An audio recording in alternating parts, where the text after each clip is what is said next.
జీవితం విలువైనది ఏనాడు ఏ మరకు శ్రీయేసునామం నీకెంత క్షేమం ఈనాడు యోచించుమా ఓ నేస్తమా తెలియునా యేసు నిన్ను ప్రేమించెను నా నేస్తమా తెలిసికో ప్రభు యేసు నీకై మరణించెను నీ జీవితం విలువైనది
తీర్చును.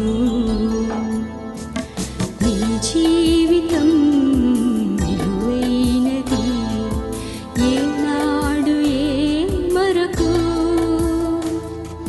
శ్రీయేసునామం నీకెంతో క్షేమం, ఈనాడు యోచించుమా. ఓ నేస్తమా, తెలియునా, ప్రభు యేసు నిన్ను ప్రేమించెను. నా నేస్తమా, తెలిసికో, ప్రభు యేసు నీకై మరణించెను. నీ జీవితం విలువైనది.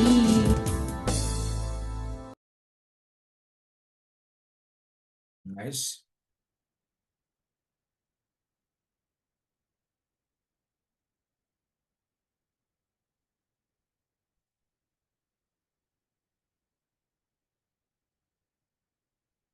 సో ప్రేయర్ చేద్దాం. మమ్మల్ని మిక్కలుగా ప్రేమించిన మా తండ్రి, మీ సన్నిధికి వస్తున్నాం. మీ సహాయం చేయండి, కనుకరించండి.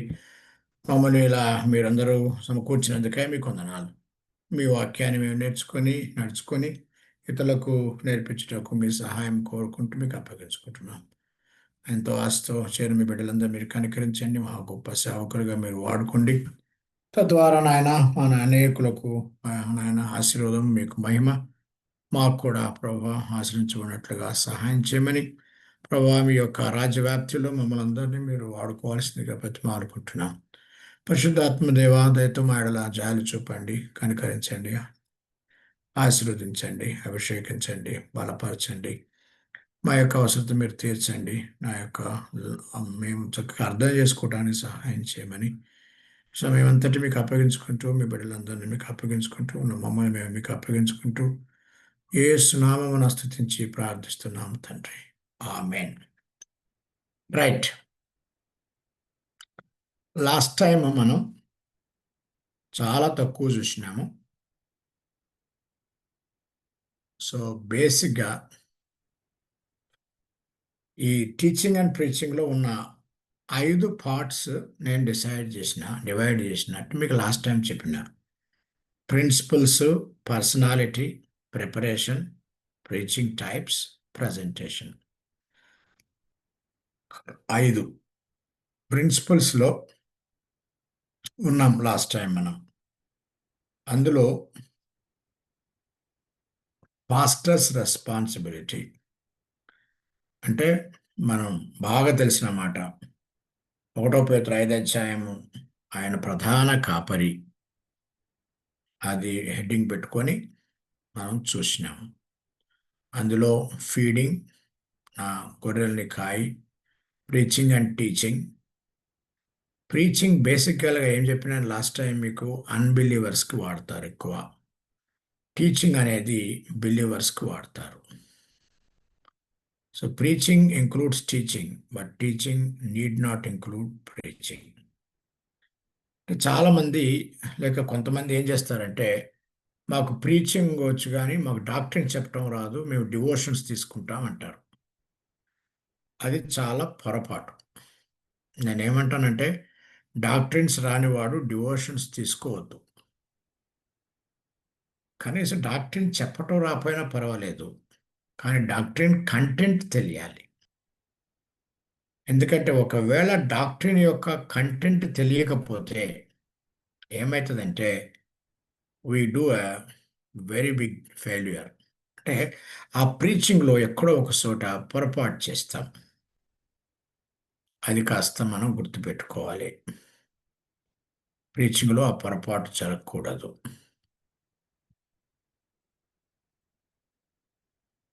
సో ఇది కాస్త గమనిద్దాం. ఎక్విప్ చేయాలి, ఎగ్జాంపులరీ లైఫ్ ఉండాలి, మనల్ని మనం గాడ్ చేసుకోవాలి. ఈ ఎగ్జాంపులరీ లైఫ్ అనే మాట ఎందుకు తీసుకున్నానంటే, చాలామంది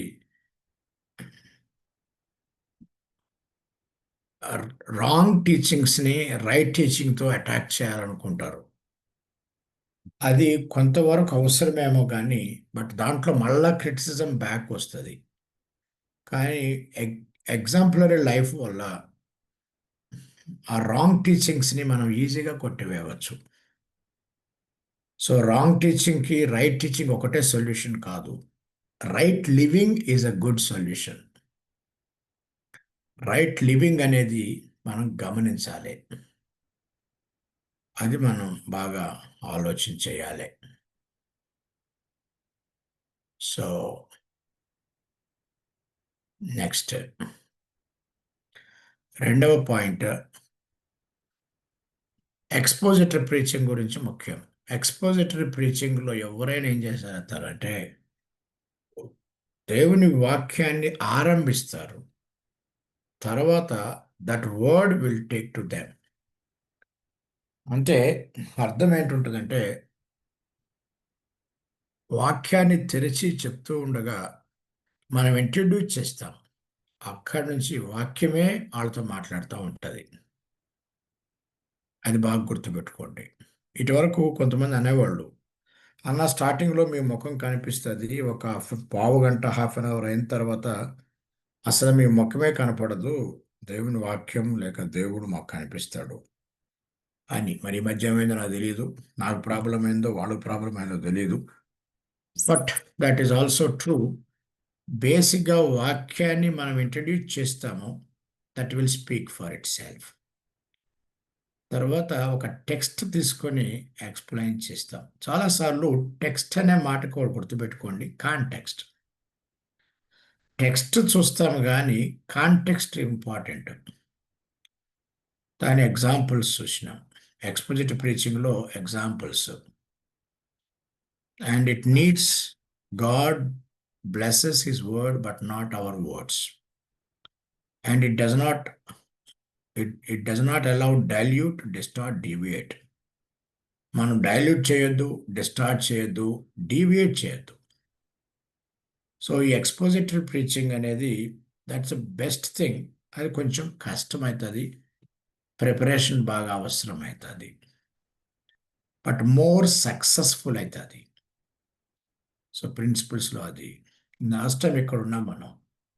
ఐసీజీస్ అంటే వాక్యములోకి చెప్పటం, ఎక్సీజీస్ అంటే వాక్యం నుంచి తవ్వటం. వాక్యములోకి తొయ్యవద్దు, తవ్వండి. తవ్వటం అంటే లోపల దాన్ని తీయటం, తొయ్యటం అంటే బయట దాన్ని లోపలేయటం. అండ్ హెర్మెనెటిక్స్ ఏమవుతుందంటే rules for interpretation. Hermeneutics interpretation rules ఉంటాయి. హోమిలెటిక్స్ అనేది preaching methods. So homiletics is not possible without homiletics is not possible without hermeneutics. అది బాగా గమనించుకోవాలి మీరు. హెర్మోనెటిక్స్ లేకుండా హోమిలెటిక్స్ రాదు. సో హెర్మోనెటిక్స్ వేలో ఎవరు స్ట్రాంగ్ ఉంటారో వాళ్ళు హోమిలెటిక్స్లో స్ట్రాంగ్ అవుతారు. అది మనం గమనించిన ఇంకొక విషయం. దెన్ సెకండ్ పార్ట్కి వెళ్తున్నాను నేను. ఇది మనం లాస్ట్ టైం అక్కడ ఆపేసినాం, ఇప్పుడు ఇక్కడికి వెళ్దాం. పార్ట్ 2 ఈరోజు మనం చూద్దాం. ప్రిన్సిపల్స్ చెప్పిన ఇప్పుడు నేను మీకు పర్సనాలిటీకి వెళ్తున్నా. పర్సనాలిటీ లైఫ్లో ఫస్ట్ ఏం రాసుకున్నాను, personal life to pulpit. Personal లైఫ్ని పుల్పీట్కి తీసుకెళ్ళాలి. అందులో ఫస్ట్ పాయింట్ పర్సనల్ క్యారెక్టర్. మన క్యారెక్టర్ మంచిగా ఉండాలి. క్యారెక్టర్ లేనిదే కాండక్ట్ రాదు, కాండక్ట్ లేనిదే కన్స్ట్రక్షన్ జరగదు. ఈ కొండ మీద ప్రసంగానికి నేను 3 పేర్లు పెట్టినా. 5వ అధ్యాయం 16వ వచనం వరకు క్యారెక్టర్, 5వ అధ్యాయం 17 నుంచి 7వ అధ్యాయం 20 వరకు కూడా కాండక్ట్. ఇక చివరి వచనాల్లో బండ మీద ఇల్లు కట్టిండు అన్నట్టు చూసారా, అదేమో కన్స్ట్రక్షన్ అన్నాను. So character, conduct, construction. Character అనేది లోపల ఉంటుంది. కాండక్ట్ అనేది బయటకు వస్తుంది. కన్స్ట్రక్షన్ అనేది బయటికి కనిపిస్తుంది, కొట్టొచ్చేటట్టు కనిపిస్తుంది. సో ఈ 3 మాటలు దయచేసి పర్సనాలిటీలో చాలా ఇంపార్టెంట్. ఒక సేవ కట్టాలి అంటే క్యారెక్టర్తో మొదలవుతుంది. సో యేసు ప్రభువారు కొండ మీద చెప్పిన 9 ధన్యతలు దానికి క్యారెక్టర్. క్యారెక్టర్ లోపల ఏమున్నాడో అది బయటకు వస్తుంది. అందులో కొన్ని డూస్ డోంట్స్ ఉంటాయి. అవి బయట వారు అబ్జర్వ్ చేస్తారు. అది కాండక్ట్. తద్వారా ఏమవుతుందంటే నువ్వు చేసే పని కట్టబడుతుంది. సో ఈ 3 సీలు గుర్తుపెట్టుకోండి: క్యారెక్టర్, కాండక్ట్, కన్స్ట్రక్షన్. దానికే నేను ఇంకో మాస్టర్లో కూడా ఏం చెప్పినానంటే being, behaviour and build. Being అనేది లోపల ఉంటుంది, బిహేవియర్ అనేది బయటకు వస్తుంది, బిల్డింగ్ అనేది కట్టబడుతుంది.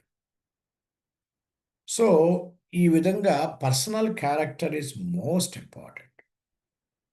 మన పెదవులతో చెప్పేది జనం మన క్యారెక్టర్ని స్టడీ చేస్తారు. సో పర్సనాలిటీలో ఫస్ట్ థింగ్ ఏంటంటే పర్సనల్ లైఫ్ టు పుల్పిట్, అందులో పర్సనల్ క్యారెక్టర్. రెండవది ప్రేయర్, ప్రార్థన. ప్రార్థన అనేది చాలా ప్రాముఖ్యం. అప్పుడు పవర్ వస్తుంది. పవర్, దేవుని శక్తి వస్తుంది. అక్కడ నుంచి మనకు ప్యాషన్ ఉండాలి, ఎంతూజియాజం అండ్ ఎక్స్పెక్టేషన్. ఒక విషయాన్ని చెప్పినప్పుడు దాని మీద మనకు ప్యాషన్ ఉండాలి ఫస్ట్. So passion. లాస్ట్కి ఏం రాసుకున్నాను నేను? Fruit, gifts, ministries of spirit. Fruit of the spirit is character. దీనికి ఒక 3 మాటలు వాడాను నేను. Fruit gives eligibility, gifts give ఎక్విప్స్, and ministries expands. So fruit మనకి దేవుని సేవ చేయటానికి, ప్రసంగాన్ని చేయటానికి ఫ్రూట్ మనకు ఎలిజిబిలిటీ ఇస్తే, గిఫ్ట్ మనకు ఎక్విప్ చేస్తే, మినిస్ట్రీస్ దాన్ని ఎక్స్పాండ్ చేస్తుంది. Expand. So fruit of the spirit, gifts of the spirit, ministry the spirit అనే మాట మనం స్పష్టంగా గుర్తుపెట్టుకోవాలి. ఫ్రూట్ అందరికి ఒకటే ఉండాలి, గిఫ్ట్ బట్టి మినిస్ట్రీస్ మారుతాయి. బట్ స్వభావం అనేది అందరికి ఒకటే. ఆయన హీలింగ్ మినిస్ట్రీ చేస్తున్నాడు కాబట్టి ఆయనకు ఒక ఫ్రూటు, ఇంకొకళ్ళకి ఫ్రూటు, ప్రీచింగ్ చేస్తున్నాడు ఒకటి, లేకపోతే హైయర్ రెస్పాన్సిబిలిటీ, ఇట్లాంటివి కాదు. Fruit is a character, gift is a equip చేస్తాడు, దాని ద్వారా సేవలో వాడుకుంటాడు. ఈ ఫ్రూటు, గిఫ్ట్స్, మినిస్ట్రీస్ గురించి చాలామంది డౌట్లు అడుగుతారు. కొరింథీ పత్రిక తీసి పెడితే ఆ fruit of the spirit, gifts గురించి, మినిస్ట్రీస్ గురించి చెప్తాడు. తీద్దాం. కొరింథీ పత్రిక, ఫస్ట్ కొరింథియన్స్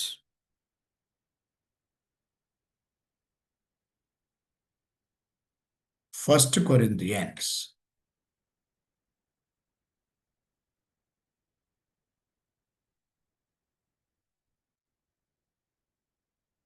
తీయండి. 12వ అధ్యాయం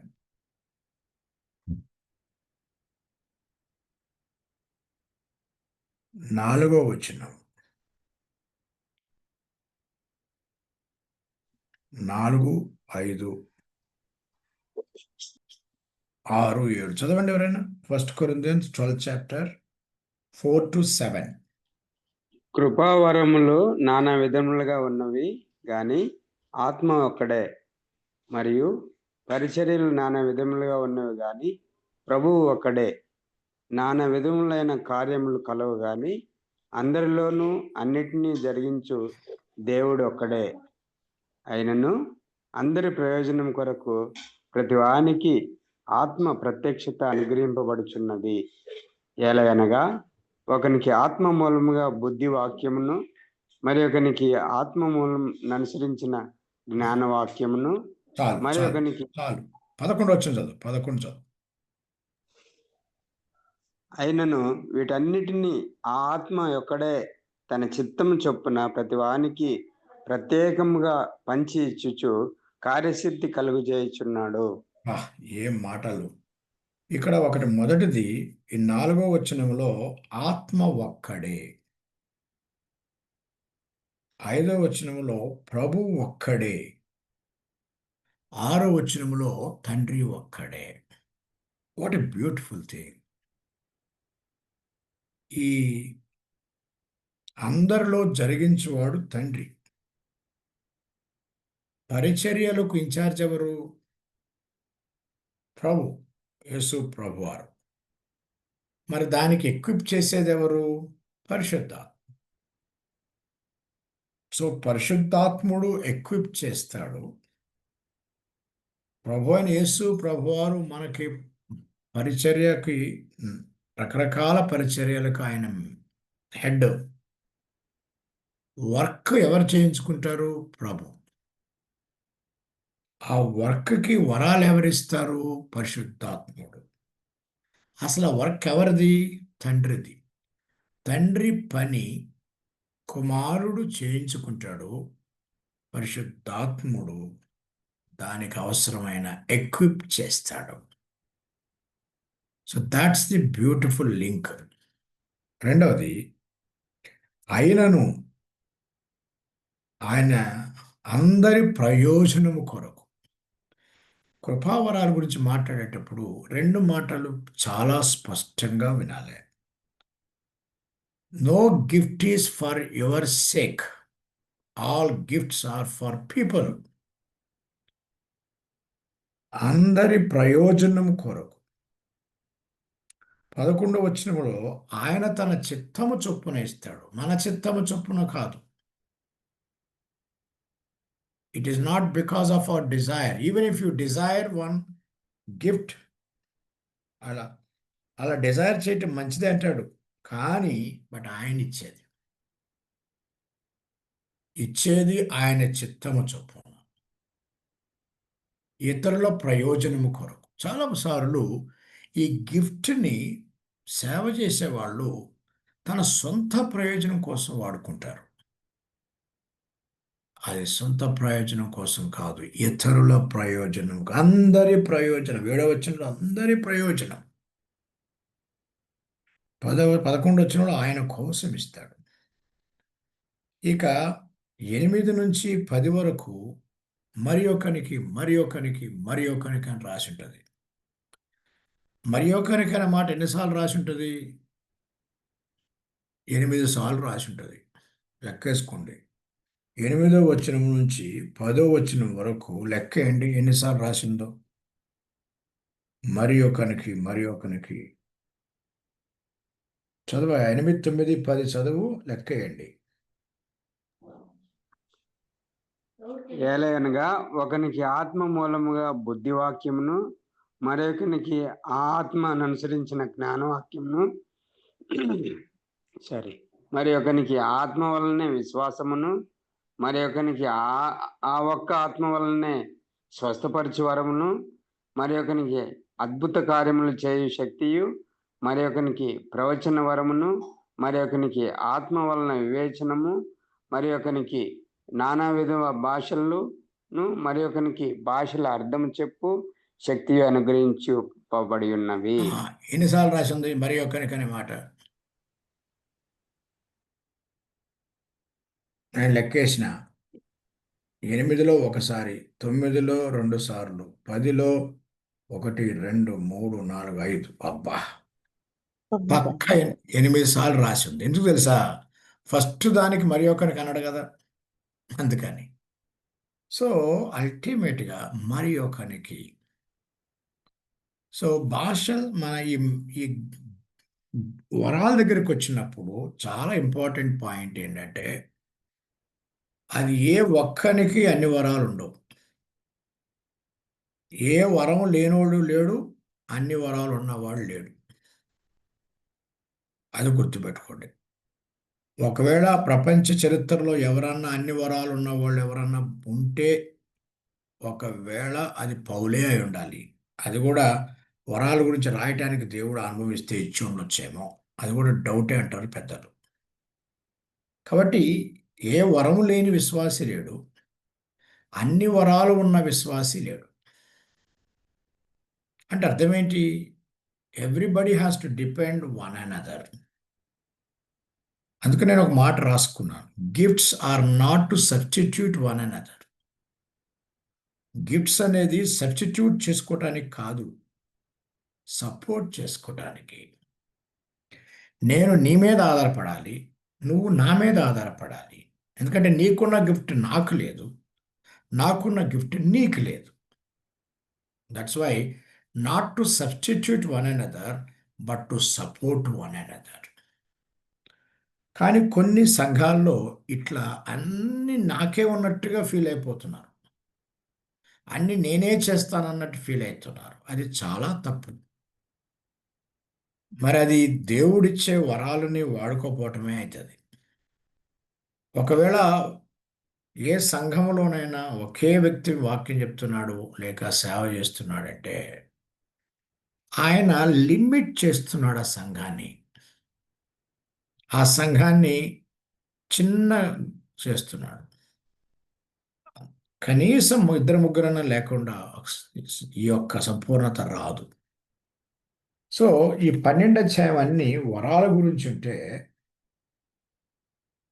ఆ వరాల గురించిన తర్వాత మినిస్ట్రీస్ గురించి ఉన్నాయి. తర్వాత ఏమన్నా మినిస్ట్రీస్ రండి, 27వ వచనం, 12 అధ్యాయం 27 నుంచి 28 వరకు చదవండి.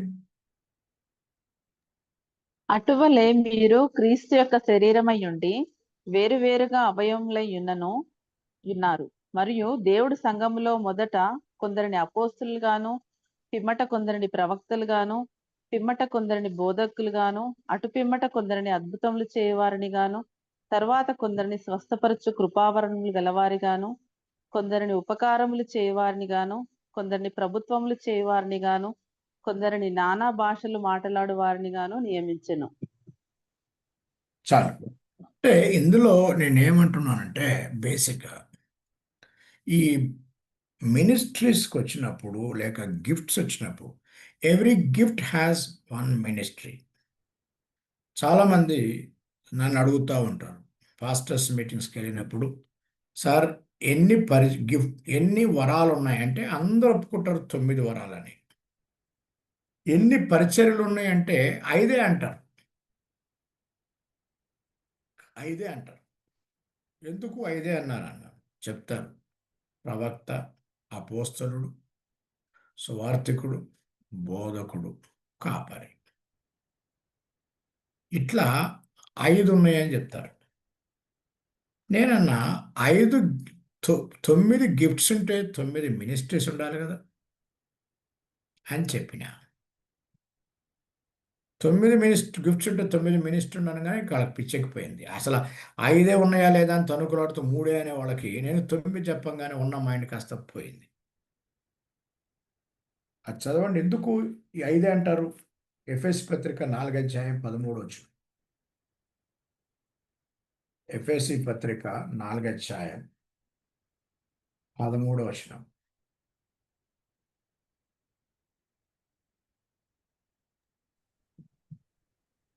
పరిశుద్ధులు సంపూర్ణమగునట్లు క్రీస్తు శరీరం క్షేమాభివృద్ధి చెందుటకును పరిచర్య ధర్మం జరుగుటకును ఆయన కొందరిని అపోస్తులు గాను, కొందరిని ప్రవక్తలు గాను, కొందరిని స్వార్థకులు గాను, క్రీస్తు శరీరం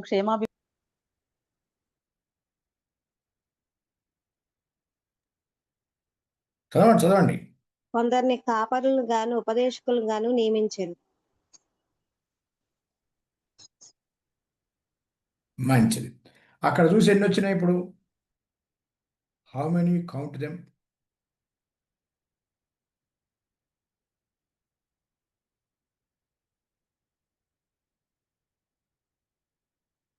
అన్న ఎన్ని?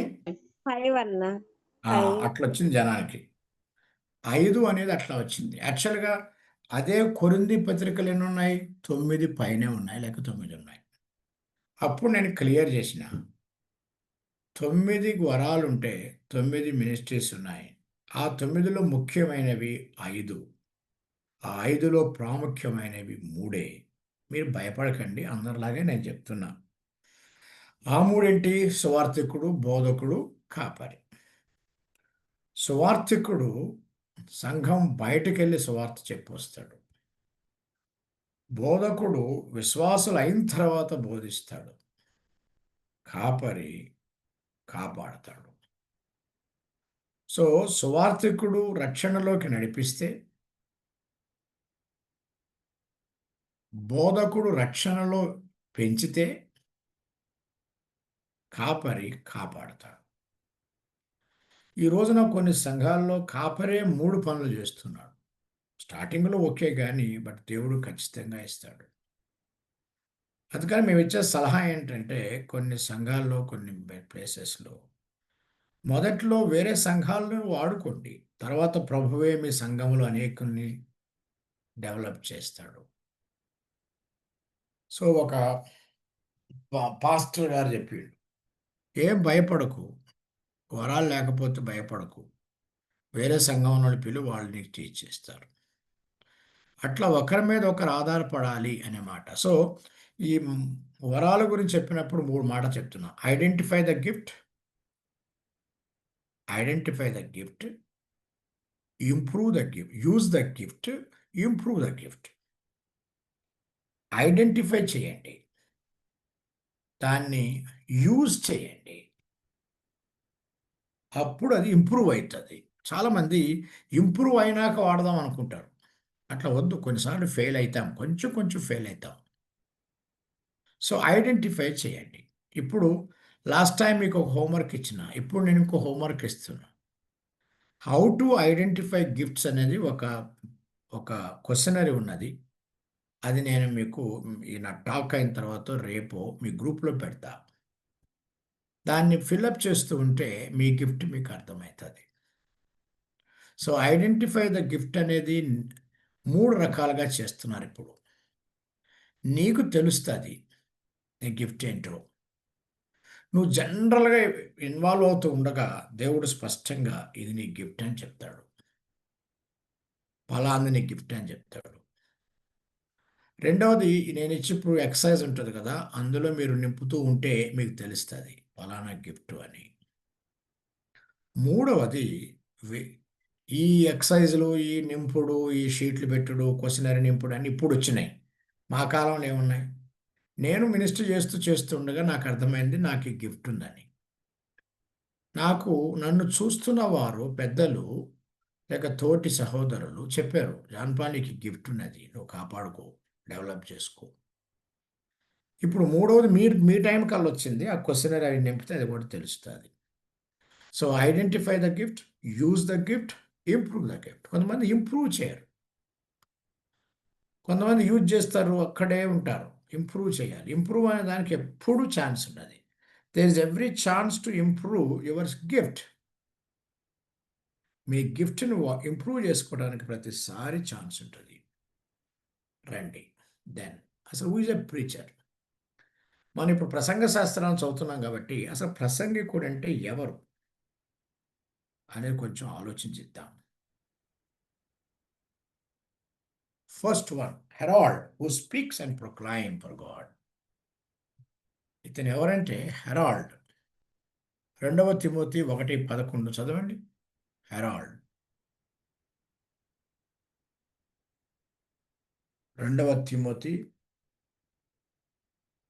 1:11.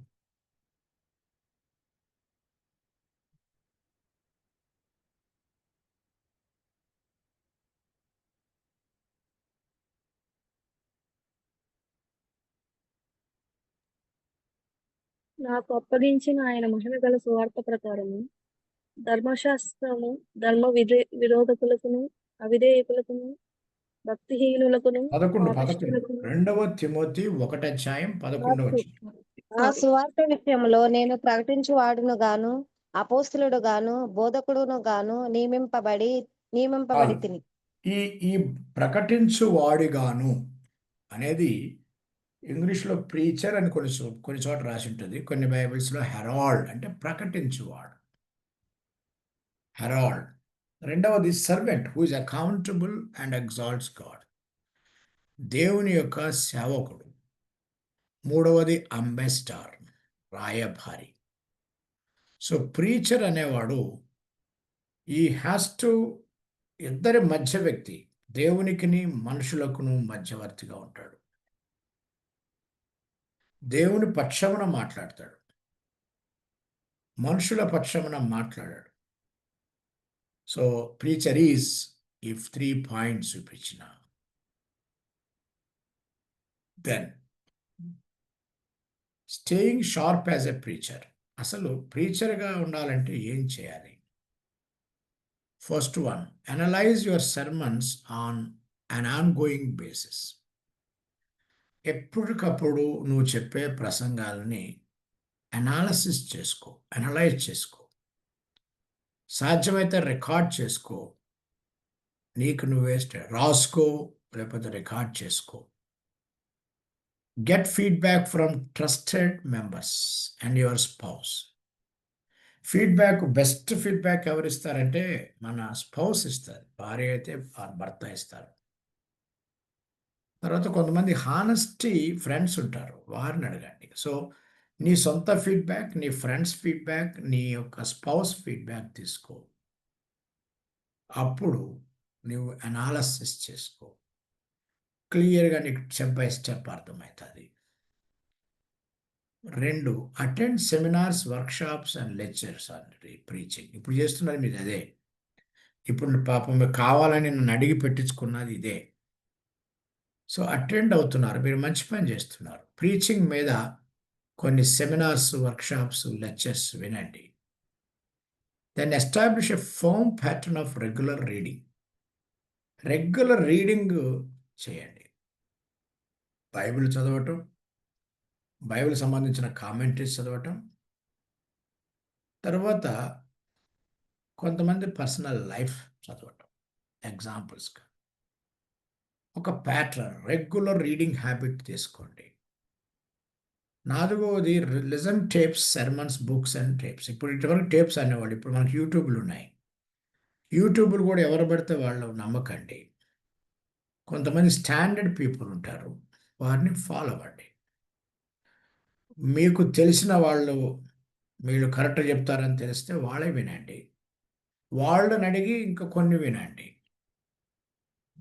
సో 5వది subscribe to various preaching journals. Pulpit resources అని ఉంటాయి, వాటిని సబ్స్క్రైబ్ చేయండి. దెన్ 6వది constantly work at the developing your writing and communication skills. Writing skills, communication skills develop చేయండి. 7వది preach great classic sermons periodically.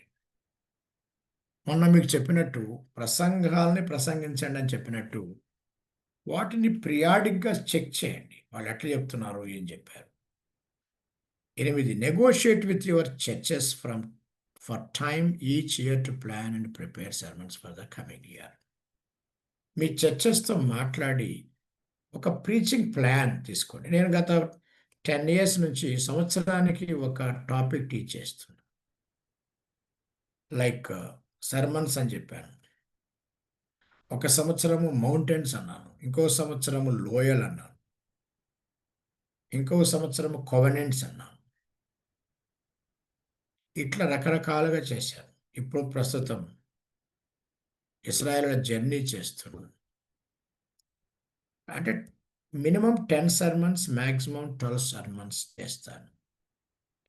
So అది మీరు నెగోషియేట్ చేయండి. లేదు నాకు ఫ్రీడమ్ ఇచ్చారు కాబట్టి నేను అలా చేస్తాను, మీరు చిన్నోడు కాబట్టి మీరు వాళ్ళని అడగండి ఏ టాపిక్ అయితే బాగుంటుంది అని తీసుకొని ప్రిపేర్ అవ్వండి. Then stay abreast of the news and local and world. అంటే చిన్నప్పటి నుంచి ఒక మాట చెప్పేవాళ్ళు, కుడి చేతిలో బైబిలు, ఎడమ చేతిలో న్యూస్ పేపర్ ఉండాలని. ఇది ఇది good news gospel. This is news, word news to the world news. ప్రపంచ వార్తలకు శుభవార్త చేయాలి. Visit your people to know their needs. కొన్నిసార్లు విజిట్ చేయండి, వాళ్ళ అవసరతలు తెలుస్తాయి. దాన్ని బట్టి you can preach. Daily ask Lord to help to improve ability to proclaim and live the gospel. దేవుని సహాయాన్ని కోరాలి. ఎప్పుడు కూడా దేవుని సహాయం లేకుండా పుల్పీట్ ఎక్కవద్దు. Then stay open experimentation with the use of various sermon types and methods. Don't get rut.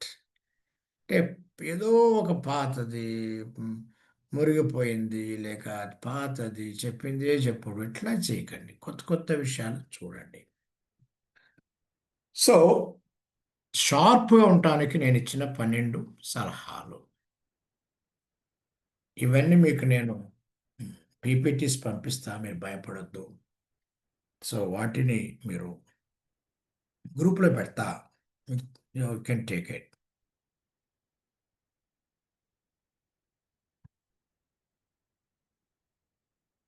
ఇక 3వ పాయింట్కి వెళ్ళిపోయినా.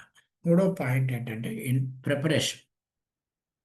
From study to sermon, from meditation to message.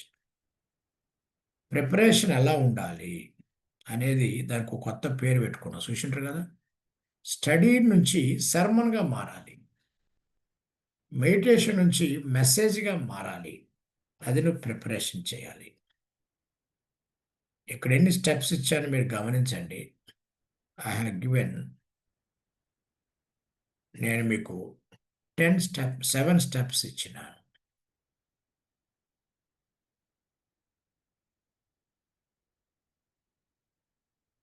Seven steps ఉన్నాయి, కొంచెం చూడండి. సో ఫస్ట్ స్టెప్ అందరికీ తెలిసిందే, అబ్జర్వేషన్. అబ్జర్వేషన్ అనగానే వాట్ డస్ ద ప్యాసేజ్ సే, ఈ ప్యాసేజ్ ఏం చెప్తుంది. పరిశీలన. రెండవది ఇంటర్ప్రిటేషన్, దాని అర్థం ఏంటి, what does it mean. Observation తేలిక పని, ఇంటర్ప్రిటేషన్ మోస్ట్ డిఫికల్ట్. ఒకసారి ఇంటర్ప్రిట్ అయినాక వెంటనే వెళ్ళి ప్రసంగం చేయకండి, ఇవాల్యుయేట్ చేసుకోండి. ఎవాల్యుయేషన్ అంటే what others think on this. ఇతరులు ఏమనుకుంటున్నారు, ఇతరులు ఏమనుకుంటున్నారు అనగానే మీకు 3 రెస్పాన్సులు వస్తాయి. ఒకటి, దీని గురించి నీకేం అర్థమైందో అది రాంగ్ అంటాడు ఒకళ్ళు. ఇంకొకళ్ళు నీకేం అర్థమైందో అది రైట్ అంటారు. కొంతమంది రైట్ అనరు, రాంగ్ అనరు, అసలు దాని గురించి కామెంటే చేయరు. ఇలాంటప్పుడు నేను ఏమి స్టెప్ తీసుకోవాలి. ఎస్ అంటే గో హెడ్, నో అంటే ఆపేయి, don't stop it. No comment అంటే వెయిట్. సో ఇంత ఎవాల్యుయేట్ చేసేటప్పుడు ఎస్ అంటే గో హెడ్. నువ్వు అనుకున్నదే వేరే కామెంటేటర్ కనుక అంటే గో హెడ్. నువ్వు అనుకున్న దాన్ని వ్యతిరేకం చేసి నువ్వు ఆయనకు ఆపోజిట్ చెప్తున్నాడు అనుకో, ఆపేయి, స్టాప్. అసలు ఏం చెప్పట్లేదు అనుకో, వెయిట్. అప్పుడు చెప్పొచ్చు. ఏం కామెంట్స్ చెప్పితే కొంతకాలం ఆలోచన చేసి ఇంకా ఆలోచన చేసుకొని చెప్పచ్చు. అలాంటివి నేను గత 44 సంవత్సరాల్లో మ్యాక్సిమం 10 చెప్పుకుంటానేమో, లేక సంవత్సరానికి ఒకటి చెప్పుకుంటాను నేను. 40 సంవత్సరాలు కూడా కాదు, 5 ఏళ్ళకి ఒకటి చెప్పుకుంటాను. ఫస్ట్ 10 years అయితే అంత ధైర్యం చేయకండి. ఎస్ అంటే చెప్పండి, నో అంటే ఆపండి. ఏ కామెంట్ లేకపోతే అసలు yes means go head, no means stop, no comments wait. అది కూడా 10 సంవత్సరాలు దాటినాకే అలాంటి వాటి మీద మీరు చెప్పాలంటే చెప్పండి. సో ఇవాల్యుయేషన్ అనేది చాలా కష్టమైన పని, చాలా టైం పడుతుంది. సో నాకు అలవాటు ఏంటంటే 10 కామెంటరీస్, 10 మంది చెప్పిన కామెంట్స్ చదవండి. 10 people, 10 hours of study, 10 people study, then preach 1 hour. ఒక్కొక్క కొత్త టాపిక్, స్ట్రేంజ్ టాపిక్ 1 month పడుతుంది నాకు ప్రిపరేషన్. అంటే కమ్సే కమ్ 30 hours కూడా పడుతుంది. ఫర్ ఎగ్జాంపుల్ ప్రకటన గ్రంథంలో నేను చేయబెట్టినప్పుడు కొన్ని 1 month కూడా సాలేదు. సో ఇవాల్యుయేట్ చేయండి, ఎవాల్యుయేట్ విత్ అదర్స్. కామెంటరీస్ చదవండి. కామెంటరీస్ దగ్గర ఒక మాట చెప్పాడు పెద్దలు, నాకు సత్కీర్తి గారు మాకు చెప్పాడు, నా ఒక్కడికి కాదు, స్టేజ్ మీదే చెప్పాడు. ఏమన్నాడంటే, never preach, never take any commentary which is written by ఒక వ్యక్తి, ఒకే మనిషి రాసిన కామెంటరీ మీద ఎక్కువ ఆధారపడకండి. ఒకే మనిషి రాశాడు, ఒకే బుక్ రాసిండు కామెంటరీ, చాలదు. ఒక బుక్ అయితే చాలదు, ఒకే మనిషి చాలడు. అట్లని ఒకే మనిషి 10 పుస్తకాలు రాసినా కూడా డోంట్ గివ్ ఇంపార్టెన్స్. చదవండి కానీ, బట్ ఆయన ఫైనల్ అథారిటీ కాదు. For example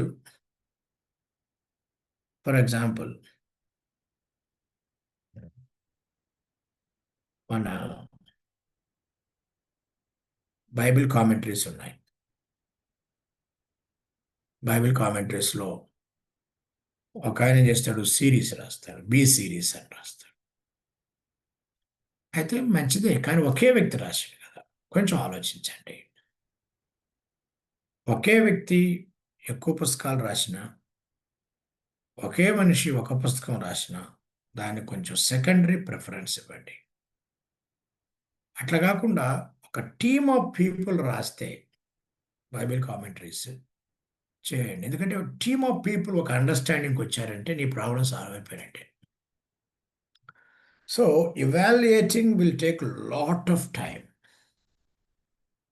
the word evaluation బట్టి మీకు అర్థమవుతుంది. You have to evaluate with others. ఇతరులతో పోల్చుకొని మాట్లాడు. వాళ్ళు ఏమంటున్నారు చూ. 4వ స్టెప్ కొరిలేషన్. కొరిలేషన్ అంటే ఇదే వాక్య భాగాన్ని దేవుడు ఎక్కడ చెప్తున్నాడు, ఇంకెక్కడెక్కడ ఉన్నది. ఉదాహరణకు లూకాసు వార్త 4:17 చదవండి. లూకాసు వార్త 4:17-18. పదిహేడు 18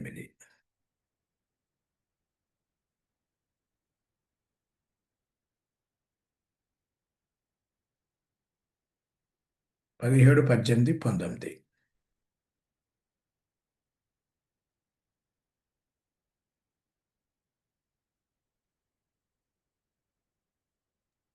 చదవండి. ప్రవక్త అయిన యెషయా గ్రంథము ఆయన చేతికి ఇయ్యబడెను. ఆయన గ్రంథము విప్పగా, ప్రభు ఆత్మ నా మీద ఉన్నది, బీదలకు సువార్త ప్రకటించుటకై ఆయన నన్ను అభిషేకించెను. చెరలోనున్న వారికి విడుదలను, గుడ్డి వారికి చూపును కలుగునని ప్రకటించుటకును, నలిగిన వారిని విడిపించుటకును, ప్రభు హితవస్త్రము ప్రకటించుటకును ఆయన నన్ను పంపియున్నాడు అని రాయబడిన చోటు ఆయనకు దొరికిను. ఆయన గ్రంథం చాలు. చుట్టి చాలు. ఇప్పుడు అని రాయబడినట్టు చోటు ఆయనకు దొరికాను. ఎప్పుడైతే రాయబడినట్టు అన్నాడో ఎక్కడ రాసింది వెళ్ళాలి కదా. కొత్త నిబంధనలో చాలాసార్లు రాయబడేను అంటాడు. అనగానే టకటక కంటిన్యూ చేయకుండా అక్కడ ఆగండి, ఎక్కడ రాయబడింది అని అడగండి. ఆటోమేటిక్గా నేను వేరే రెఫరెన్స్కి తీసుకెళ్తాను. అక్కడ కొరిలేట్ చేసుకుంటే నీకు కొంచెం ఎక్స్ట్రా ఇన్ఫర్మేషన్ దొరుకుతుంది. అప్పుడు రాంగ్ చేసే ఛాన్స్ లేదు. ఉదాహరణకు ఇక్కడ ఒకటి మిస్ అయింది. ఈ యొక్క మీరు చూస్తే మొత్తం ఎన్నున్నాయి? సువార్త ప్రకటించుటకు, చెరలో ఉన్న వారి విడుదలకు, గుడ్డివారికి చూపు, నలిగిన వారికి విడుదల, ప్రభుహిత సంవత్సరం. ఎన్ని వచ్చినాయి? 5 వచ్చినాయి. మొత్తం అసలు 7 ఉండాలి. 7 ఉండాలి. ఆ 7 ఏమైనాయి? ఎక్కడో రాశానంట, అక్కడికి వెళ్దామా మరి మనం? రండి అక్కడికి వెళ్దాం. ఎక్కడ రాసిండో అక్కడికి వెళ్దాం.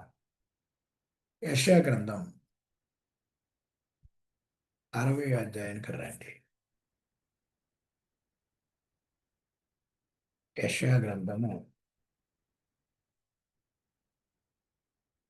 61 అధ్యాయము 61 చదవండి, 1 నుంచి 2 వరకు. ప్రభువగు యెహోవా ఆత్మ నా మీదకి వచ్చి ఉన్నది. దీనులకు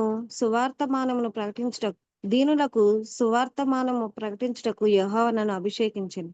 నలిగిన హృదయం గల వారిని దృఢపరచుటకును, చెరలోనున్న వారికి విడుదలను, బంధింపబడిన వారికి విముక్తిని ప్రకటించుటకును, యెహోవా హితవస్తరమును ఆయన మన దేవుని ప్రతిదండన దినమును ప్రకటించుటకును, దుఃఖాక్రాంతులందరినీ ఓదార్చుటకును. చాలు. ఏం మిస్ అయింది అక్కడ? లూకాసు వార్త 4వ అధ్యాయంలో ఇప్పుడు చూస్తే అక్కడేదో మిస్ అయింది. ఏంటది? కావాలంటే మీరు పక్క పక్క పెట్టుకొని చదవండి. దీన్నే కొరిలేషన్ మీకు నేర్పిస్తున్నా. కొరిలేషన్ చేయండి.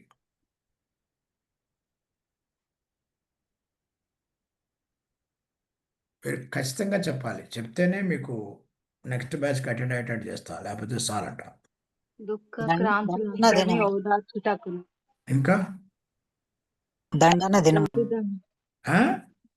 ప్రతిదండన ఆ, దినమును అసలు అది ప్రతి దండన అనే మాట యేసు ప్రభువారు కావాలని చదవలేదు. ఎందుకంటే ఆయన రక్షించడానికి వచ్చాడు కానీ శిక్షించడానికి రాలే. కావాలని దాన్ని చదవకుండా స్కిప్ చేసిండు. అది దాంతో మీకు ఎన్నైనా 6 అయినాయి. ఇంకెక్కువ కావాలంటే 42 అధ్యాయం 6వ వచనంలో చూస్తే ఇంకొకటి బయటపడుతుంది. కాబట్టి ఇప్పుడు మనకు లూకాసు వార్త 4వ అధ్యాయంలో ఉన్న అది, యెషయా గ్రంథం 61లో ఉన్నది, 42 అధ్యాయం 6వ వచనంలో ఉన్నది చూస్తే మీకు 7 బయటపడతాయి. దానికి నేను 7 మిషన్స్ ఆఫ్ క్రైస్ట్ అని చెప్పిన.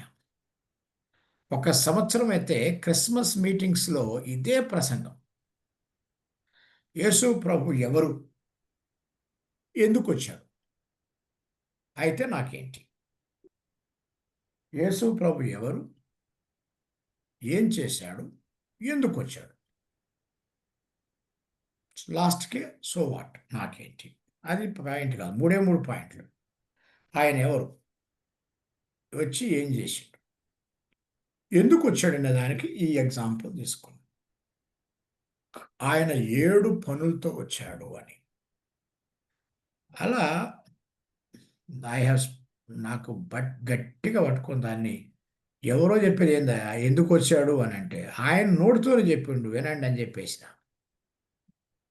అట్లా ఒక్కొక్క సంవత్సరం ఒక్కొక్క దాన్ని హైలైట్ చేసుకుంటూ పోతా. లాస్ట్ ఇయర్ క్రిస్మస్ మీటింగ్స్లో తప్పిపోయిన కుమారుణ్ణి హైలైట్ చేసిన. తప్పిపోయిన కుమారుడు ఆయన 7 మెట్టులు దిగొచ్చాడని, ఆయన 7 మెట్టులు దిగితే గాని తప్పిపోయిన కుమారుని కలవలేకపోయాడని, ఈ పిల్లోడు కూడా 7 మెట్టులు దిగజారిపోయాడని, ఆ లూకాసు వార్త 15వ అధ్యాయంలో ఉన్న 7 మెట్టులు ఎలా దిగజారిపోయాడో చెప్పి, ఫిలిప్పీ పత్రిక 2వ అధ్యాయంలో ఆ 7 మెట్టులు దిగజారిపోయిన ఈయన కలవటానికి యేసు ప్రభువారు 7 మెట్టులు దిగొచ్చాడని చెప్పి. అట్లా ఒక్కొక్కసారి ఒక్కొక్క విధంగా మనం ప్రసంగం ప్రిపేర్ అవుతాం. కొరిలేటింగ్ ఈజ్ వెరీ ఇంపార్టెంట్ హియర్. తర్వాత ఈ కొరిలేషన్ చెప్పిన చూడు, ఏం రాసిన చూడు, particularly doctrines say on this. So ఒక మాట మాట్లాడేటప్పుడు వేరే వాక్య భాగాలు ఏం చెప్తున్నాయి, ఇదే విషయం గురించి వేరే వాక్య భాగాలు ఏం చెప్తున్నాయి, ఇదే విషయం ఏమైనా డాక్ట్రిన్ ఏం చెప్తుంది అని చెప్పిన. అందుకని చాలామందికి అసలు ఫస్ట్ డాక్ట్రిన్స్ ఇవ్వండి. ఎవరైతే ప్రసంగాలు చేయాలనుకుంటున్నారో వారికి డాక్టరీన్స్ చెప్పమండి ఫస్ట్. అప్పుడు then they can use the doctrine to preach. So doctrine is teaching and devotion is preaching. But devotion తేలిక అనుకోకండి. యాజ్ ఐ సెడ్, పొరపాటున డాక్ట్రిన్ కనుక క్లాష్ అయినావంటే అంతకన్నా భయంకరమైన డ్యామేజ్ ఇంకోటి లేదు. సో 4వ point correlation. Observation, interpretation, evaluation, correlation. Correlation అయిన తర్వాత మెడిటేషన్. ఈ ఇంటర్ప్రిటేషన్ మన అబ్జర్వేషన్ ఇంటర్ప్రిటేషన్లో బైబిల్ చేతులు ఉంటుంది, పుట్టి బైబిలే ఉంటుంది. ఇవాల్యుయేటింగ్లో చాలా కామెంటరీస్ ని టేబుల్ మీదకి తెచ్చేసి బుర్ర బాదుకుంటూ చదవాలి. కొరిలేషన్లో మళ్ళా కామెంటరీస్, తర్వాత వాక్య భాగాలు ఏమున్నాయి, ఎక్కడున్నాయని చదవాలి. కానీ 5వ స్టెప్ మెడిటేషన్లో అన్ని పక్కన పెట్టేయాలి, ఇంక్లూడింగ్ బైబిల్ కూడా పక్కన పెట్టాలి. కేవలం ప్రేయర్, జస్ట్ ఆన్ నీస్, మోకాళ్ళ మీద పడాలి. అప్పుడు 6వది ఇల్యూమినేషన్. దేవుడు తన ఆత్మతో ఈ నువ్వు ధ్యానించిన వాక్య భాగాల్లో ఇది నీకే, ఇది నీకే, మళ్ళీ వాక్యం తెరవండి. అప్పుడు దేవుడు చెప్తాడు ఇది నీకే, ఇది నీకే, ఇది నీకే. అప్పుడు పర్సనల్ అప్లికేషన్ వస్తుంది. వాస్తవానికి అనుదినం మనం చదువుకునే ధ్యానంలో ప్రతి టైం ఎవ్రీ డే మనకు పర్సనల్ అప్లికేషన్ ఉండదు, ఇన్ఫర్మేషన్ ఉంటుంది. దేవుని గురించిన జ్ఞానం ఉంటుంది, తెలుసుకుంటాము. వాక్యం, దేవుని యొక్క ప్రణాళికలు తెలుసుకుంటాము, వాక్యం తెలుసుకుంటాము. బట్ వాటన్నిట్లో కొన్ని రోజులు, కొన్నిసార్లు ఇది నీకే, ఇది నీకే అంటాడు. ఇది నీకే అనే మాట 2 రకాలుగా ఉంటుంది. ఒకటి, నీ వ్యక్తిగత జీవితం కోసం స్టడీ చేస్తే ఇది నీకే అంటాడు, అప్లై చేసుకో.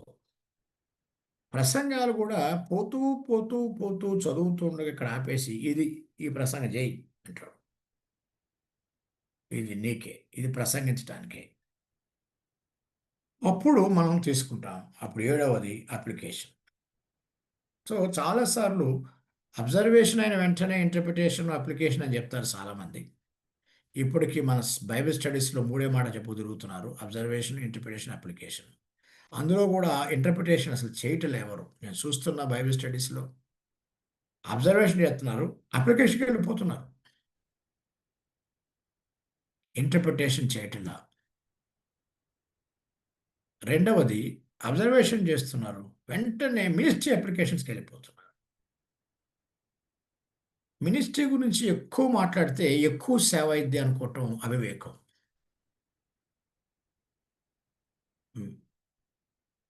ఇంటర్ప్రిటేషన్ చేసుకుంటే ఎక్కువ సేవ అవుతుంది. సో హడావుడిగా లో టప్పని అప్లికేషన్కి వెళ్ళిపోతున్నారు. సో చాలా డేంజర్ అవుతుంది. అసలు మూడున్న దగ్గరే మనకి గొడవ అయితే అబ్జర్వేషన్ నుంచి ఇంటర్ప్రిటేషన్ స్కిప్ చేసి వెంటనే అప్లికేషన్కి వెళ్ళిపోతే తప్పు. అంటే ఇప్పుడు 7 ఉన్నాయని చెప్తే ఇంక నువ్వు అప్లికేషన్కి వెళ్తే ఎంత అన్యాయం చేస్తున్నట్టు అవుతుంది. You are doing a greater mistake. చాలా తప్పు చేస్తున్నారు. సో దయచేసి don't rush to application. Application చెప్పండి. ఈ అప్లికేషన్కి ఎందుకు చెప్తున్నాను తెలుసా? నువ్వు చెప్తున్నట్టు, కానీ ఇంటర్ప్రిట్ చేస్తే ఆ వాక్యమే ఆ వ్యక్తితో మాట్లాడుతుంది. ఇప్పుడు నువ్వు మాట్లాడటం బెటరా, వాక్యమే ఆ వ్యక్తితో మాట్లాడితే బెటరా? వాక్యం పట్టుకుంటే ఎవడు తప్పించుకోరు. సో ప్రసంగ శాస్త్రంలో ఈ 7 పాయింట్స్ చాలా గొప్ప పాయింట్స్. ఇవి ప్రిపరేషన్లో చాలా ప్రాముఖ్యం. సో దయచేసి 3 కాదు 7 అనే సంగతి గుర్తుపెట్టుకోవాలి. దాని construction or crafting the message. అసలు దానికి వచ్చిన ఇప్పటిక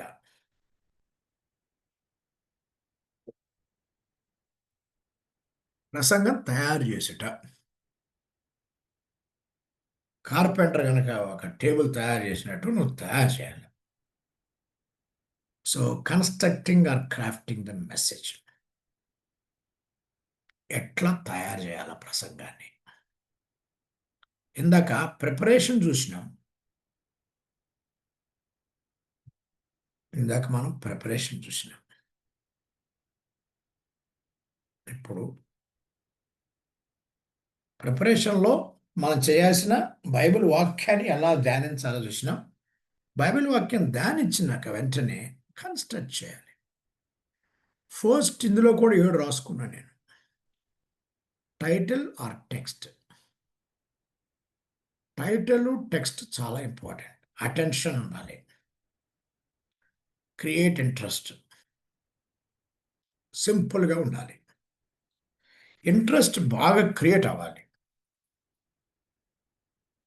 సో టైటిల్ ఎట్లా ఉండాలంటే అన్నట్టు ఉండాలి. వినాలిరా అన్నట్టు ఉండాలి. చాలా బాగుందిరా అన్నట్టు ఉండాలి. భలే అర్థమవుతుందయా, ఇదైతే నాకు బాగా అర్థమవుతుంది అన్నట్టు ఉండాలి. ఉదాహరణకు మొన్న క్రిస్మస్ మీటింగ్స్కి కొత్త పని చేసిన. ఏం చేసిన? స్టార్టింగ్లో క్యాష్ అరే నేను చాలామంది స్టూడెంట్స్తో మాట్లాడినా మీకు ఏం కావాలి అని అడిగినా. ఏంటంటే క్యాష్ కావాలన్నారు. మరి నేను మళ్ళీ అడిగిన, సరే క్యాష్ ఫస్ట్ ఓకే, రెండోది ఏం కావాలన్నా. రెండోది ఏం కావాలంటే క్యాషే కావాలన్నారు. క్యాషే కావాలి. అప్పుడు CASHE క్యాషే. అప్పుడు నేనన్నా క్యాషే కావాలంటే ఈ క్యాష్ ఉండాలి. ఏ క్యాషు? KASHE. అనగానే అందరూ కొంచెం వింతగా చూశారు. ఏం కావాలి మనిషికి? ఏం కావాలి? సో పెద్ద యూనివర్సిటీస్లో మాట్లాడేటప్పుడు అందరూ వింతగా వందల మంది, వేల మంది కూర్చుంటే వాళ్ళని ఎట్లా అటెన్షన్ మనం తీసుకోవాలి? క్యాషే కావాలంటే CASHE కావాలంటే KASHE కావాలని చెప్పిన. ఈ క్రిస్మస్ మీటింగ్కి వెళ్ళిన. క్రిస్మస్ పక్కన పెడదాం, తర్వాత ఆలోచించేద్దాం, ముందు దీని సంగతి ఆలోచించేద్దామన్న. అప్పుడు హ్యాపీగా ఫీల్ అవుతారు కదా. అమ్మాయి ఎవరు రుద్దటానికి రాలేదు మన మీద. Is not in a hurry to tell what he wants to say. He is really with us. మనతో ఉన్నాడు, మన క్షేమం కోరుతున్నాడు అని అర్థం చేసుకుంటారు. ఇంకొకటి ఏంటంటే వాళ్ళు గాస్పల్ని ఒకవేళ స్లోగా చేసినా, రిజెక్ట్ చేసినా, డిలే చేసినా వాళ్ళు వచ్చినందుకు కొంత వాళ్ళకి మేలు జరగాలి. నేనేమన్నానంటే పాతకాలంలో మన మిషనరీస్ మానిటరీ బెనిఫిట్ ఇచ్చారు. వాళ్ళ యొక్క క్షేమాలు, బాగోగులు, వాళ్ళ అవసరాలు తీర్చారు. ఇప్పుడు మన మిషనరీస్ ఏం చేయాలంటే వాళ్ళ మైండ్ యొక్క అవసరత చూడాలి. దే నీడ్ మైండ్లో చాలా అవసరతలు ఉన్నాయి. సో క్యాషే అన్నాను. K అంటే నాలెడ్జ్, A అంటే యాటిట్యూడ్, S అంటే స్కిల్, H అంటే హ్యాబిట్స్, E అంటే ఎటిట్యూడ్స్. సో క్యాషే అనే దానికి ఒక స్పెల్లింగ్ ఇచ్చి దాన్ని చెప్పంగానే హ్యాపీగా ఫీల్ అయిపోయి అందరూ నా బుట్టలోకి వచ్చేస్తారు. It's not cheating, it is actually helping. వాళ్ళని చీట్ చేయటానికి నేను చెప్పలేదు, వారికి నిజంగానే హెల్ప్ చేయటానికి చెప్పినాను. చీట్ చేయటం అంటే అబద్ధం అన్నట్టు అవుతుంది. వేరే రాంగ్ నోషన్ పెట్టుకొని చెప్పినట్టే, కథలు చెప్పినట్టు అవుతుంది. అబద్ధం కాదు, కథలు కాదు అది. సో నీ టైటిల్ ఎట్లా ఉండాలంటే అంత అట్రాక్షన్ ఉండాలి. ఇంకొక సంవత్సరం ఏం చేసినాను, మానవుని భయానికి దేవుని అభయం.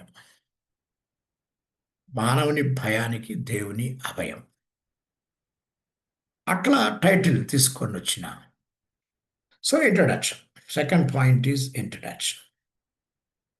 Introduction is very important. మనం ఇచ్చే స్టేట్మెంట్స్, మన క్వశ్చన్, రీడింగ్ టెక్స్ట్. ఇప్పుడు క్వశ్చన్ అయ్యాలి, ఆడియన్స్ని మేక్ దెమ్ టు థింక్. ఇప్పుడు మీకు ఏం కావాలి అని క్వశ్చన్ అడిగిన, క్యాష్ అన్నారు. అందులో కూర్చున్న వారిలో కనీసం నీకు 90% మంది ఒప్పుకుంటారు అది. క్వశ్చనే, make them to think.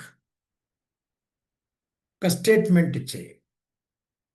So ఇంట్రడక్షన్లో చాలా ఇంపార్టెంట్ అది. ముఖ్యంగా ఒక మాట ఉన్నది, first 3 minutes you lose the audience or you gain the audience.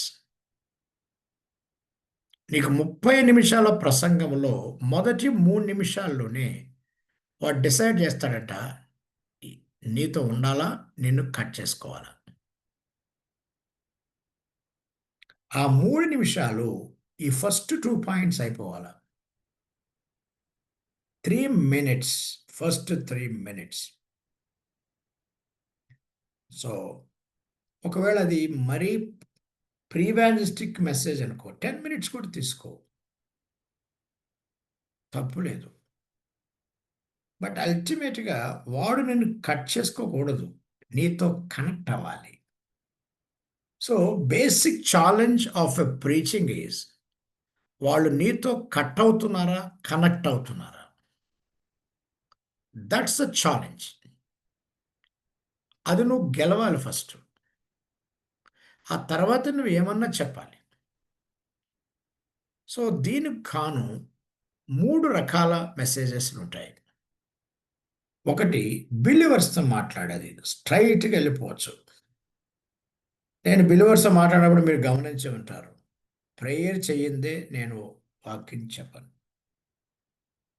వాక్యం చదివించటం, ప్రేయర్ చేయటం, వాక్యం చెప్పడం. So that is what it is. వాక్యం చెప్పటం, చదివించటం, ప్రార్థన చేయటం, అప్పుడే నేను వాక్యం చెప్తాను. అది బిలీవర్స్కి. అన్బిలీవర్స్కి 2 రకాలు. ఒకటి గాస్పుల్ ఇవ్వటం, 2 ప్రీ గాస్పుల్ ఇవ్వటం. ఉదాహరణకు గాస్పుల్ క్యాంప్లో చెప్పే ప్రసంగం వేరు, ఎవాస్టిక్ క్యాంప్లో చెప్పే ప్రసంగం వేరు, గాస్పుల్ ఈవినింగ్లో చెప్పే ప్రసంగం వేరు, క్రిస్మస్ మీటింగ్స్ చెప్పే ప్రసంగం వేరు. సో ప్రీ ఇవాంజలిజం అని కొంత ఉంటుంది. చాలాసార్లు మమ్మల్ని అడుగుతారు, ఎప్పుడు నేను మైండ్లోకి మెయిన్ ఐడియాకి వస్తాను, ఎప్పుడు నేను దిగుతాను? నేను చెప్పే 1/2 hour లేక 45 minutes మ్యాక్సిమం, 30 minutes మినిమం. ఇంకంతకన్నా తక్కువ అంటే అది వేరే సంగతి. ఇన్ జనరల్గా గాస్పుల్ మెసేజ్ ఎప్పుడు కూడా 45 minutes మ్యాక్సిమం, 30 minutes మినిమం. ఈ 30 minutesలో కూడా అది ప్రీవాంజలిజం అయితే మేము ఎప్పుడు పాయింట్లోకి దిగుతామో ఎవరికి తెలియదు. కొన్నిసార్లు అర్ధగంట టైంకి 15 minutes కూడా దిగం.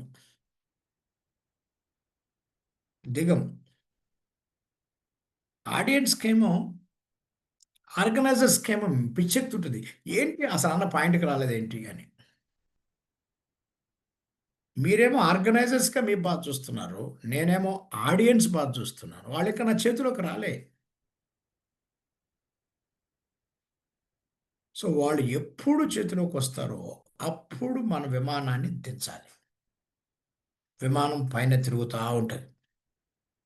నేను పైలట్గా విమానాన్ని ఎప్పుడు దించాలనేది నేను తెలుసుకోవాలి. విమానాన్ని దించాలా అనే పాయింట్కి 2 సైడ్ నుంచి సిగ్నల్స్ వస్తాయి. ఒకటి, కింద రన్వే ఖాళీ ఉందా. 2, ఆ యొక్క కంట్రోల్ రూమ్ నుంచి సిగ్నల్ వస్తుంది.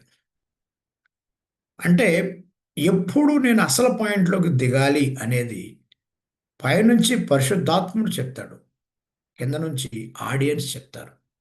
Yes sir, we are ready now, దిగు అన్నట్టు చెప్తారు.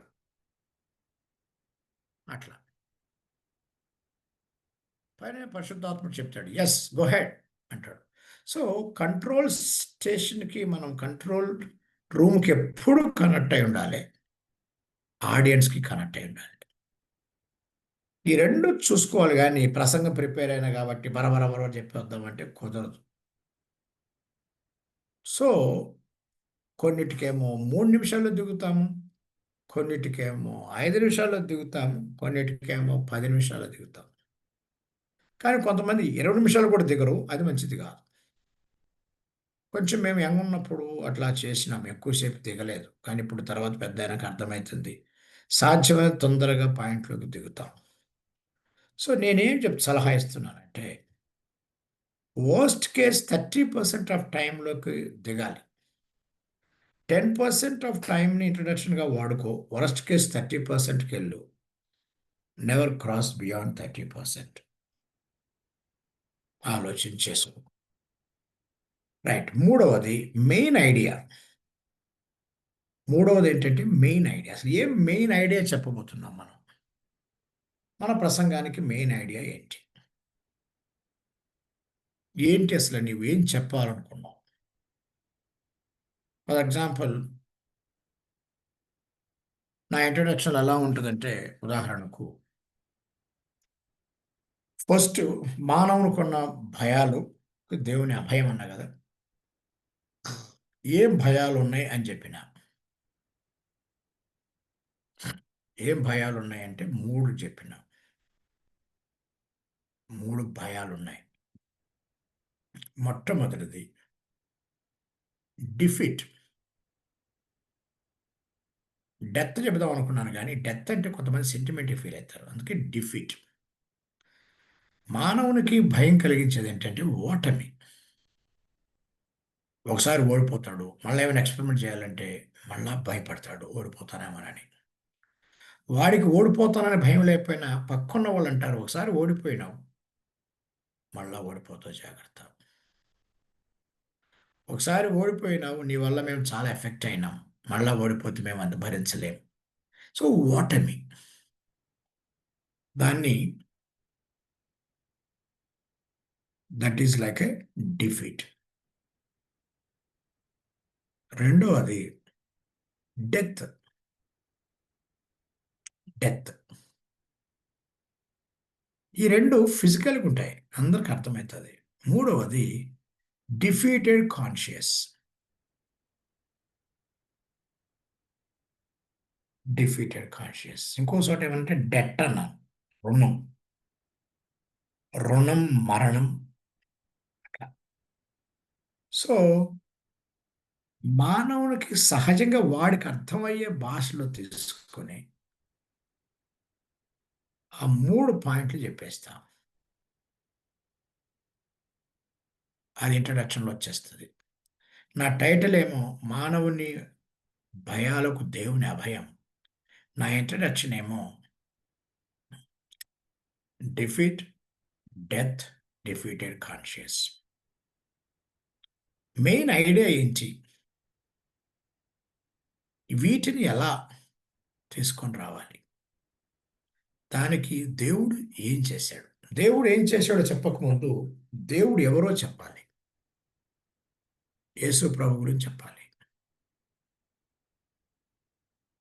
సో అది నేను మెల్లిగా తీసుకున్నాను. తర్వాత దానికి అవుట్లైన్ కీ పాయింట్స్, దానికి ఏ కాంటెక్స్ట్ తీసుకున్నాను. ఉదాహరణ చెప్పినా కదా, ఏ కీ పాయింట్ అవుట్లైన్ తీసుకున్నా. ఆయన ఏం చేశాడు? ఆది లేదు, అంతం లేదు, పాపం లేదు. No beginning, no sin, no end. అట్లా చెప్పుకొచ్చిన ఇల్లుస్ట్రేషన్స్, కేస్ స్టడీస్. ఇందాక చెప్పినాను కేస్ స్టడీస్ ఏంటి అని అంటే, తప్పిపోయిన కుమారుని తీసుకో. బాగా గుర్తుపెట్టుకోండి, ఈ కేస్ స్టడీస్ ముఖ్యంగా కొత్త గాస్పుల్ చెప్పేటప్పుడు కేస్ స్టడీస్ కూడా పర్సనల్ ఎగ్జాంపుల్ చెప్పండి. ఉదాహరణకు రోగం బాగుపడింది అట్లాంటివి కాదు. ఫర్ ఎగ్జాంపుల్ జక్కయ్య, అది పర్సనల్. నువ్వు జక్కయ్య గురించి చెప్తుంటే వాడిని ఆడ చూసుకుంటూ ఉంటాడు, తప్పిపోయిన కుమారుడు చూసుకుంటూ ఉంటే నిన్ను చూసుకుంటూ ఉంటాడు. అంతేగాని జ్వరం వచ్చిన వాళ్ళు అయిపోయాడు అంటే ఆయన జ్వరం రాలేదు కదా అంటాడు. So use case studies or parables. దాని అప్లికేషన్, అప్పుడు అప్లికేషన్ తీసుకెళ్ళండి. Obedience, sin to confess command, promise to explain, knowing God. ఇట్లా ఫైనల్గా సమ్మరీ, క్వశ్చన్, ఛాలెంజ్. ఇట్లా 7 పాయింట్లు నేను తీసుకున్నా. 7 పాయింట్లు తీసుకునేది జనరల్ ప్రసంగాన్ని ఎట్లా తయారు చేయాలో చెప్పినా మీకు నేను. కానీ నాకు టైం ఉంటే 7 చెప్తా. టైం ఉంటే 7 చెప్తా. టైం లేకపోతే 5 చెప్తా. ఇంకా టైం లేకపోతే 3 చెప్తా. సో అవి మీకు కాస్త ఇప్పుడు వినిపిస్తా. అసలు ప్రసంగాల్లో నేను ఎట్లా పెడతానో మీ సీక్రెట్ చెప్పేస్తున్నా. ఏంటి అనంటే, ఫర్ ఎగ్జాంపుల్, ప్రాబ్లం, మానవుని యొక్క అవసరత, problem, person Christ and solution. Solution 30 నిమిషాలు అయితే ప్రాబ్లం, జీసస్ క్రైస్ట్, ఆయన ఆ ప్రాబ్లంకి ఇచ్చిన సొల్యూషన్. ప్రసంగానికి మారుతుంది, ప్రాబ్లం మారుతుంది, దానికి సొల్యూషన్ మారుతుంది. మధ్యలో జీసస్ క్రైస్ట్ మారదు, అది కూడా కొంచెం మార్చుకోవచ్చు. అంటే ఫర్ ఎగ్జాంపుల్ మీరు భయం గురించి మాట్లాడుతున్నారు అనుకో, దేవుడు యేసు ప్రభువారు భయపడకండి అని చెప్పిన కొన్ని సందర్భాలు ఆయన ఆ కాంటెక్స్ట్లో చెప్పాలి.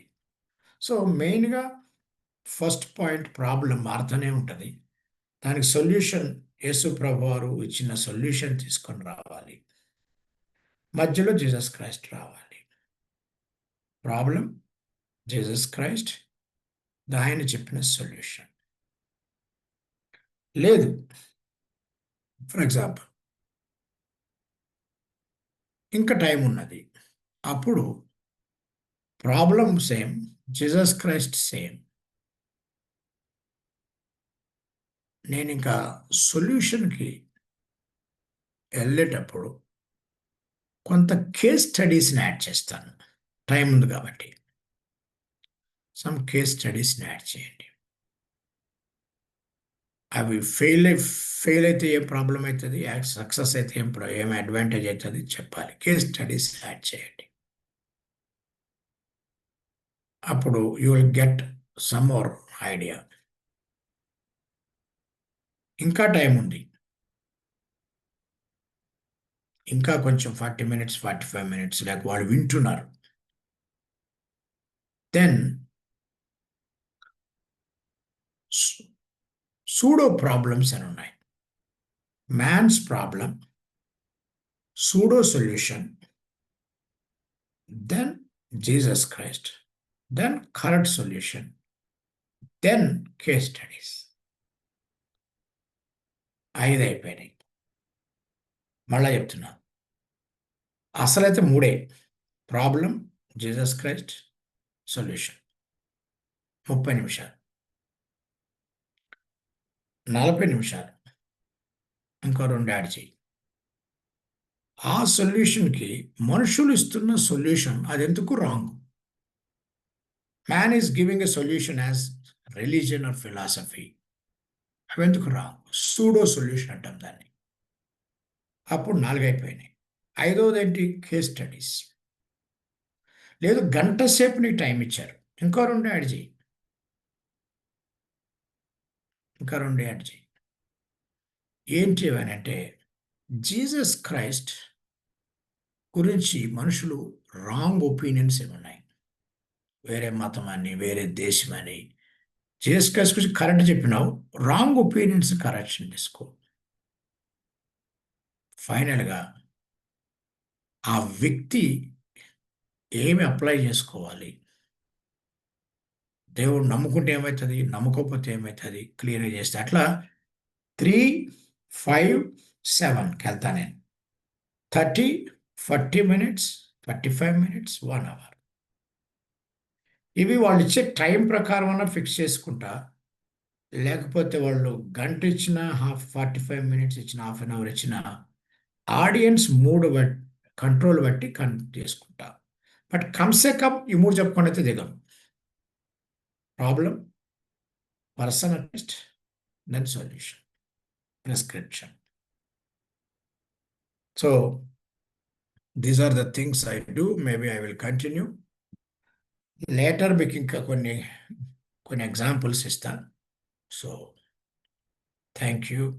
If you have any questions you are welcome for today. Next క్లాస్లో కంటిన్యూ చేస్తాను. మన క్లాస్ వెన్స్డే ఉంటుంది. ఒకవేళ నాకేమన్నా ఇంకో వేరే మీటింగ్లో పడితే నేనే మీకు SMS పెడతా, ఇన్ఫర్మేషన్ ఇస్తాం. That side at this side we will adjust it. Thank you. Over to chairperson.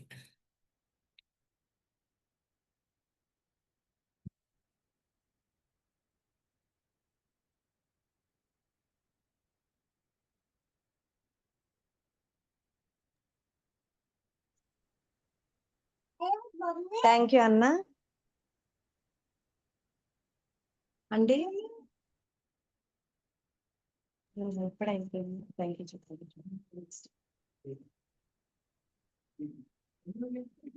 Right, any questions ఉంటే అడగండి.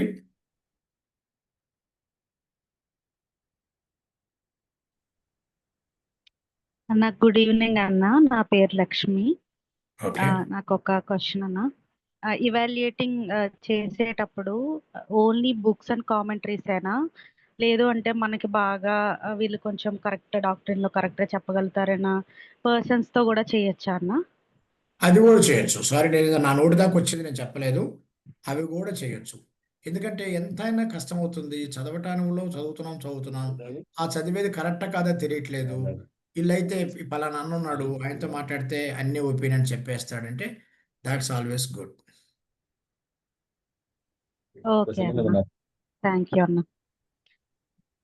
ఇంకొకటి కేస్ స్టడీస్ కూడా యాడ్ చేయొచ్చు అన్నారు కదా, ఆ కేస్ స్టడీస్ అప్పుడు మన పర్సనల్ ఎక్స్పీరియన్సెస్ నుంచి కూడా చెప్పచ్చా అన్న? ఎస్, కేస్ స్టడీ చెప్పేటప్పుడు బైబిల్లో కేస్ స్టడీ చెప్పి నీ ఎక్స్పీరియన్స్ చెప్పడానికి టైం ఉంటే అది చెప్పి ఇది చెప్పు. బైబిల్లో ఎక్స్పీరియన్సెస్ చెప్పి నీ ఎక్స్పీరియన్స్ చెప్పడానికి టైం లేకపోతే నీ ఎక్స్పీరియన్స్ ఖచ్చితంగా చెప్పాలి. ఓకే. నీ ఎక్స్పీరియన్స్ లేకుండా గాస్పుల్ ముగించకూడదు.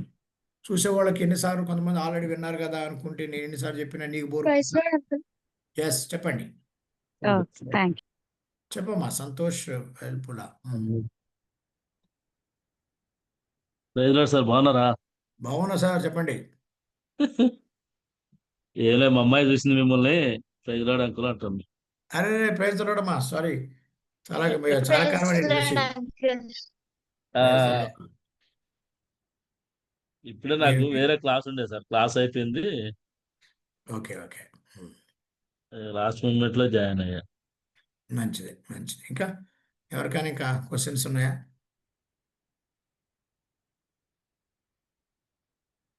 ఎస్, గుడ్ ఈవినింగ్ అన్న. అన్న గుడ్ ఈవినింగ్. బాగున్నారన్న? చాలా బాగున్నాను. అన్న పుల్పిట్ రిసోర్సెస్ గురించి చెప్పారు కదన్నా, అది ఏంటన్నా? అది పుల్పిట్ పుల్పిట్ రిసోర్సెస్ అది అది యా, పుల్పిట్ website ఆ? Resources book? అంటే మీకు గూగుల్లో కొడితే పుల్పిట్ రిసోర్సెస్ వస్తాయి. వాటిల్లో మీరు ఫాలో అవ్వచ్చు. అంటే ఫర్ ఎగ్జాంపుల్ ఒక టాపిక్ కొట్టంగానే ఆ టాపిక్ గురించిన ఇన్ఫర్మేషన్ వస్తుంది. అందులో మీకు 3 రకాలు ఉంటాయి. ఒకటేమో డెడికేటెడ్గా ఉంటుంది. కొంతమంది ఏమో మీ మెయిల్ అడ్రస్ పెట్టండి అప్పుడు ఇస్తామంటారు. ఇంకొకళ్ళేమో మీకు మెయిల్ అడ్రస్ ఇస్తే పర్సనల్గా పంపిస్తారు. ఇట్లాంటి రకరకాల ఉంటాయి. అవి మీకు తెలిసిన ఆథర్స్ అయితే ఫాలో అవ్వండి. లేకపోతే పక్కన ఉన్న పెద్దోళ్ళని కనుక్కొని దాని ఏది పడితే అది మళ్ళీ బ్లైండ్గా ఫాలో అయితే ఉన్నది కాస్త పోతుంది. ఓకే అన్న, ఒక 10 కామెంటరీస్ ఆథర్స్ అన్నారు కదా, నాకు కొన్ని పేర్లు చెప్తారా అన్న? యా, మనకు తెలిసిన ఇప్పుడు నార్మల్గా నేను ఫస్ట్ ఫాలో అయ్యేది బైబిల్ త్రూ కామెంటరీ అని ఒకటి ఉన్నది. బైబిల్ త్రూ, అందులో 5-6 బుక్సే ఉంటాయి. సో అది. సెకండ్ వారన్ వెస్బీ ఉంటాడు, రైట్, మీ అందరూ తెలిసినది. థర్డ్ నాకు దగ్గర ఎక్స్పోజిటరీ ప్రీచర్స్ అని ఉంటాయి, ఎక్స్పోజిటరీ ప్రీచర్ సిరీస్. అట్లా రకరకాల సిరీస్లు ఉంటాయి. ఆ సిరీస్లు కొన్ని ఫాలో అవుతుంటే మీకు తెలుస్తుంది. మీ లెవెల్లో మీరు కనీసం 3 అన్న ఫాలో అవ్వండి. కొంచెం హై లెవెల్ ఆఫ్ ఎక్స్పోజిషన్స్కి వెళ్ళే కాన్ఫరెన్స్ లెవెల్కి వెళ్ళినప్పుడు కొంచెం మీకు ఎక్కువ చదవాల్సి వస్తుంది.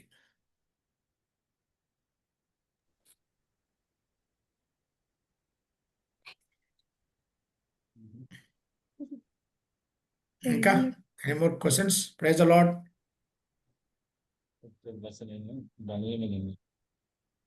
యా, ఇంకా క్వశ్చన్స్ ఏమైనా ఉన్నాయా?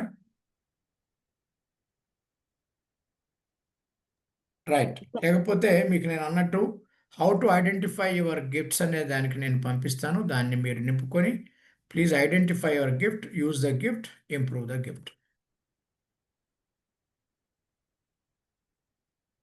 థ్యాంక్ యూ అన్న. రైట్. చాలా చక్కగా అన్న ఇన్ టైంకి జాయిన్ అయ్యి టైం క్లోజ్ చేశారు అన్న. అందుని బట్టి మీకు థ్యాంక్స్ తెలియజేస్తున్నాం. ఇంకా మీలో ఎవరికైనా డౌట్స్ కానీ క్వశ్చన్స్ కానీ ఈ రోజు విన్న క్లాస్ని బట్టి ఎవరికైనా ఇంకా డౌట్స్ ఉంటే మీరు అన్నని అడగవచ్చు.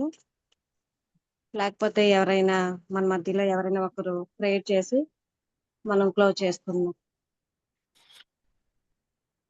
ఎవరైనా ఒకరు ప్రేయర్ చేస్తే మనం క్లోజ్ చేసుకుందాం ఈ సెషన్.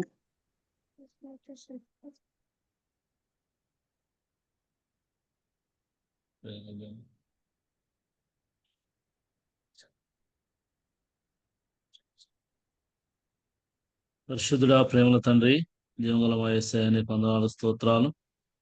సాయంకాల సమయంలో ప్రభా నీ దాసుని మీరు నిలబెట్టుకొని ప్రభా నాయన తండ్రి మాకు ఏవైతే అవసరమై ఉన్నాయో ఆత్మీయ జ్ఞానాన్ని, ఆత్మీయ మాటలను ప్రభా తండ్రి మాకు ఇంతవరకు మరి వినిపించిన దాన్ని బట్టి స్తోత్రం. మరి మేము కూడా ఆ విధంగా ఆత్మీయ జ్ఞానంలో ఎదిగి ప్రభు తండ్రి నీ పరిచర్యలో వాడబడే వారంగా సహాయం చేయండి. నీ దాసుని ఇంకా మీరు బహుబలంగా వాడుకొని మీ కృప చూపించి మంచి ఆరోగ్యంతో నింపం అయ్యా. మరి మీటింగ్లో జాయిన్ అయిన ప్రతి ఒక్కరిని మీరు జ్ఞాపకం చేసుకోండి. ప్రతి వారు ఆత్మీయంగా అభివృద్ధిలో రాగటకు యేసుక్రీస్తు ప్రభుని మేము చూపించి ప్రభా మా సాక్ష్యాల ద్వారా ప్రభా మా యొక్క మినిస్ట్రీ ద్వారా ప్రభుని మయపరిచే విధంగా సహాయం చేయండి. ఆ ప్రతి అవసరం మీరు తీర్చాం. ఈ దాసును కూడా మరొకసారి జ్ఞాపకం చేసుకోండి. అక్కడ కూడా మంచి ఆరోగ్యం తెచ్చి వారి బిడ్డలను జ్ఞాపకం చేసుకొని సహాయం చేయండి. వందన స్తోత్రాలు చెల్లించుకుని ఘనత మహిమ ప్రభావాన్ని ఆరోపిస్తూ యేసుక్రీస్తు నామంలో అడిగి వేడుకున్నా తండ్రి. ఆమేన్. Amen. So thank you all brothers and sisters. Thank you. See you next week. God Thank you, bless sir. you till then and do your homeworks. Thank you, sir. Bye. Thank you. Thank you అన్న. Bye bye.